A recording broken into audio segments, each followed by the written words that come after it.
बल्ल बाहिरियो बालेनको रफ्तारको रहस्य। यस्ता छन् देश र विदेश हल्लाउन बालेन सरकारलाई सघाइरहेका पर्दा पछाडिका असली नायक। यसरी बन्छन् माइक्रो मास्टर प्लान। यस्तो छ बालेन कोर टिमको जिम्मेवारीको नाली बेली।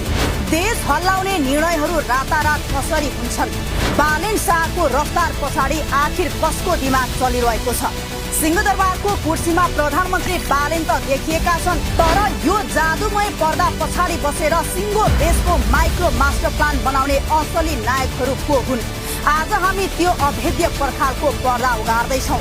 कुरा स्पष्ट छ, काठमाडौँ महानगरदेखि देशको प्रधानमन्त्रीसम्मको बालेनको यात्रा कुनै संयोग थिएन। यो एउटा खतरनाक र सटिक रणनीति थियो र आज बल्ल त्यो रफ्तारको रहस्य बाहिरिएको छ। प्रधानमन्त्री बालेनको सचिवालयले पूर्णता पाएको छ। चाखलाग्दो कुरा के छ भने देश चलाउने यो शक्तिशाली कोर टिममा सबै 40 वर्ष मुनिका युवा छन्। जम्मा 26 सदस्यीय टिम, जसमध्ये 14 जना नयाँ अनुहार। तर कमान्ड उनीहरूकै हातमा छ, जसले महानगरमा हुँदा बालेनलाई कहिल्यै कमजोर हुन दिएनन्। सुरु गरौँ पर्दा पछाडिका मुख्य रणनीतिकारबाट। 36 वर्षीय कुमार बेञ्जनकार, जो प्रधानमन्त्रीका प्रमुख सल्लाहकार हुन्।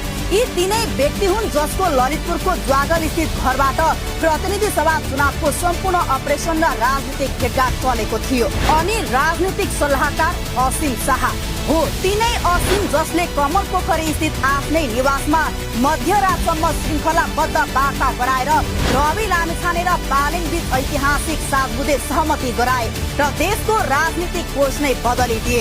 प्रशासनको लगाम सुदीप ढकालको हातमा छ, जसले यसअघि नै आइटी विज्ञको रूपमा आफूलाई प्रमाणित गरिसकेका छन्।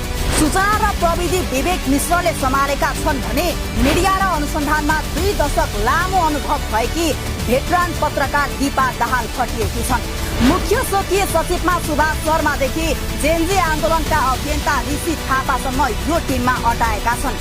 पहिले सिंहदरबारका सल्लाहकार भनेपछि सेताम्मे कपाल भएका, पुराना फाइलमा अल्झिएका र दलका झोला बोकेका अनुहार मात्र देखिन्थे।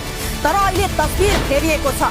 यो टिम हेर्दा लाग्छ सिंहदरबार अब परम्परागत खड्डाबाट होइन, आधुनिक डेटा प्रविधि र रफ्तारबाट चल्दैछ। निजी सचिवालयको नेतृत्व गरिरहेका युवा सहसचिव प्रदीप परियार यसको जिउँदो प्रमाण हुन्। महानगरको प्रमुख प्रशासकीय अधिकृत हुँदादेखि नै बालेनसँग मिलेको उनको ट्युनिङले अब देशको सिङ्गो कर्मचारी तन्त्र हाँक्दैछन्। यो कुनै सामान्य राजनीतिक टिम होइन, यो देशको भविष्यलाई नयाँ ट्र्याकमा कुदाउने नयाँ इन्जिन हो। तर यहाँ सबैभन्दा ठुलो प्रश्न के हो भने के युवा र जोशले मात्रै यो थोत्रिएको सिङ्गो